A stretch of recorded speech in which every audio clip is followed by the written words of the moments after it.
हम सभी विक्रम संवत यानी हिंदू कैलेंडर से वाकिफ हैं, जिसे प्राचीन भारत के सबसे प्रभावशाली काल गणनाओं में से एक माना जाता है। ये कैलेंडर भारत, नेपाल और अन्य हिंदू बहुल क्षेत्रों में व्यापक रूप से उपयोग किया जाता है। विक्रम संवत कैलेंडर को बनाने और इसे बेहतर करने का काम योगी भृथहरि ने किया था। ये शख्स अपने जमाने का एक ऐसा योगी था जिसने बीवी की बेवफाई के कारण राजपाट छोड़ दिया, जंगल चला गया, ध्यान और तप में लग गया, फिर महान योगी के तौर पर प्रसिद्ध हुआ। कैसे बना हिंदू कैलेंडर? कौन है विक्रम संवत को बनाने वाले योगी भृथहरि और कैसे बीवी की बेवफाई ने उन्हें महान बना दिया? इन सभी प्रश्नों का आंसर जानेंगे इस वीडियो में। हेलो, मैं सोमा और आप देख रहे हैं वयम भारत। योगी भृथहरि राजा विक्रमादित्य के बड़े भाई थे। अपनी गहन योग और ध्यान साधना के लिए प्रसिद्ध थे। उन्होंने नीति शास्त्र, योग और ध्यान पर कई महत्वपूर्ण ग्रंथ लिखे।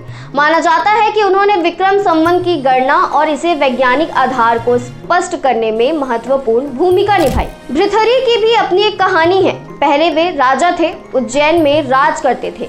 उन्हें विलासिता और भोग में बहुत रुचि थी। कहा जाता है कि उनकी कई पत्नियां थीं, लेकिन उनकी प्रमुख रानी ने उन्हें गहरे आघात में डाल दिया। एक कथा के अनुसार भृथहरि अपनी रानी से बहुत प्रेम करते थे, लेकिन जब उन्हें ये बात पता लगी कि उनकी प्रिय रानी वास्तव में किसी अन्य पुरुष से प्रेम करती है, तो उन्हें इतना बड़ा झटका लगा कि वो उन्हें जीवन के उस तरीके से मोह भंग हो गया जिसे वो जी रहे थे। इस विश्वासघात ने उन्हें गहन आत्ममंथन की ओर प्रेरित किया। भृथहरि की पत्नी का नाम पिंगला या फिर कह लीजिए अनंत सेना बताया जाता है। वो रानी के प्रति गहरे प्रेम में थे। कैसे उन्हें पत्नी की बेवफाई का पता चला, इसका भी दिलचस्प किस्सा है।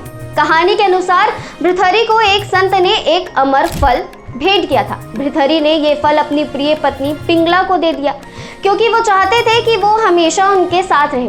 लेकिन पिंगला ने ये फल अपने प्रेमी को दे दिया, जो एक घुड़सवार था। उस घुड़सवार ने फल को एक अन्य स्त्री को दे दिया, जो आखिरकार उसे वापस भृथहरि के पास ले आई, क्योंकि वह राजा से प्रभावित थी।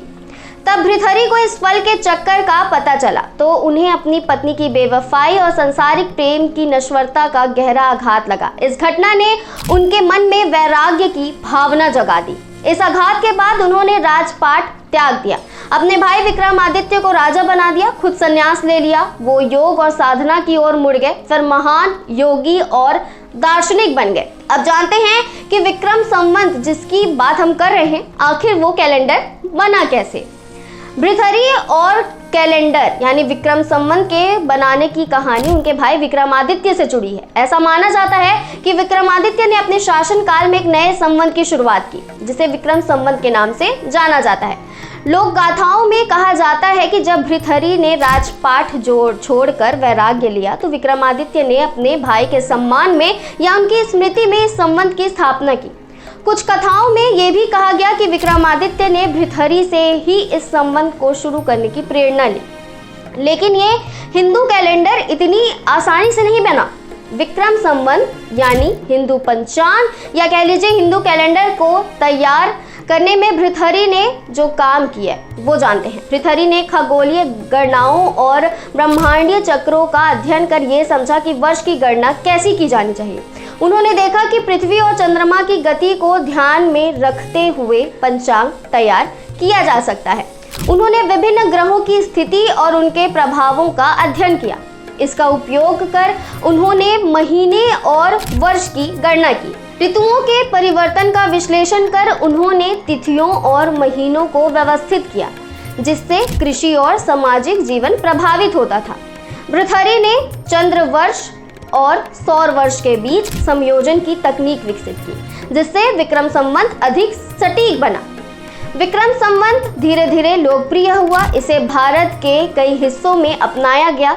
ये हिंदू धर्म के प्रमुख पर्वों और धार्मिक अनुष्ठानों की गणना के लिए एक मानक प्रणाली बन गया। तो कैसी लगी आपको ये जानकारी, और आपने ये भी जान लिया कि आपका जो हिंदू कैलेंडर है वो कैसे बना है। तो ये जानकारी आपको कैसी लगी हमें कमेंट में ज़रूर बताइए, और ऐसी ही वीडियोस के लिए वयम भारत को सब्सक्राइब करें।